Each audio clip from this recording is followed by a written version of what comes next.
Bigyan ko kinabahan, dear? Bakit? Wala, hindi ba nagisingin kanina eh. Ayan. Pero, yun, eto na. Yung inaantay natin matagal. Okay ka lang ba? Oo, ikaw, okay ka na. Okay lang. May nakabahan lang ako. Lord, we thank you for today. Thank you sa isang masayang pa-birthday sa akin. And Lord, salamat sa buhay ni Lorena na binigay mo para makasama ko. And I pray, Panginoon, that ma-enjoy namin tong araw na to. Lahat ng kasama namin, family, relative, friends, churchmate. I pray, Panginoon, that samahan mo kami sa ceremony, sa reception. And Lord, hindi ito mangyayari kung wala ka.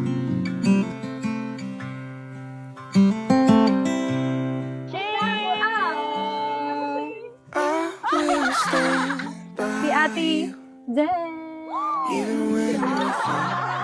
Mira! I love you, Mira. Ito ay baby. Si Kayla.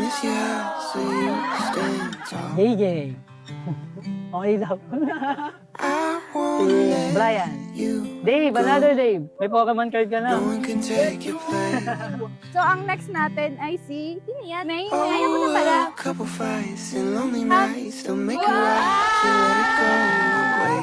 Ay, ang cute! Ito, tignan niyo po. I always think, God, every time I remember you. Mahal talaga ako ni God dahil binigay ka ni God sa akin. I promise to love you with the love of the Lord, and I will be patient to be more kind, will not dishonor or boast, nor be selfish around you. I'll be there.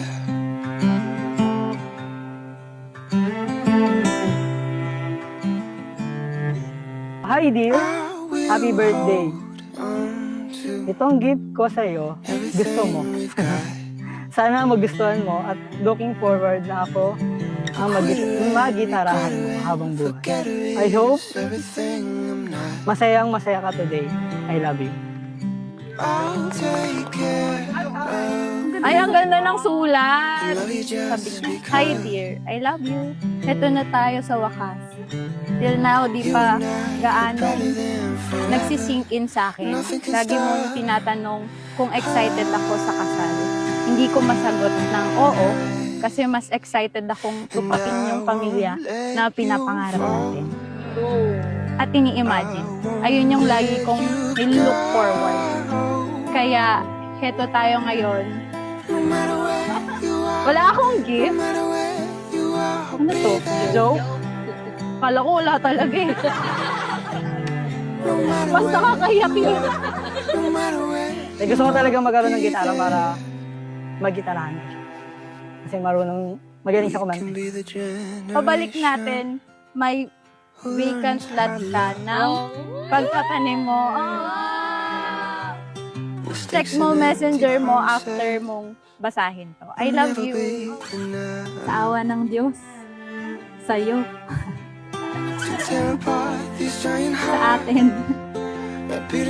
Dati kuya lang. Crush mo pala ako, di mo naman sinabi agad. Let's conquer the percentages and rise above the crowd.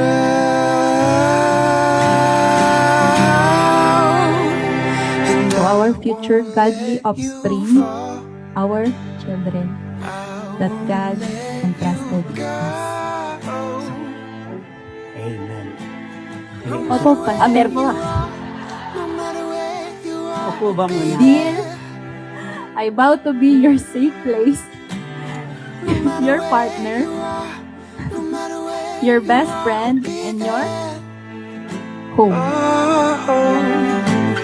no matter where you are, no matter where you are, I'll be there.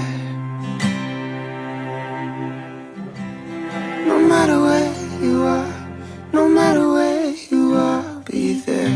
And I pray that I will build myself I'll be on the there. Word of God para mag-guide kita at yung family natin ng maayos at sa tama.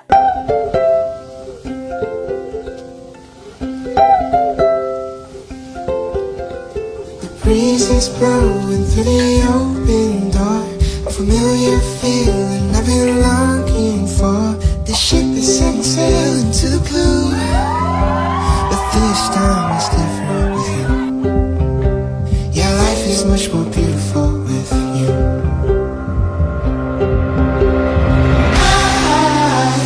I used to think about days like these, drifting out into the sea. When I open up my eyes, it isn't just a dream. We're living out forever, you and me.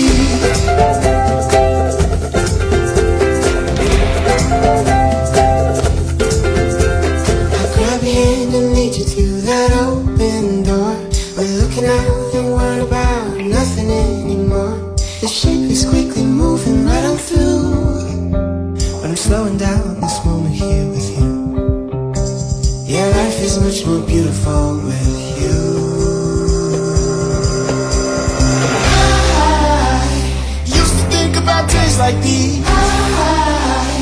With God at the center of our marriage, I promise to love you faithfully, selflessly, and wholeheartedly all the days of my life. I love you, Sharwin James Moreno. Tapos na po. Pass. Pero ang pagmamahal ko sa'yo, hindi matatapos. Living out forever, you and me.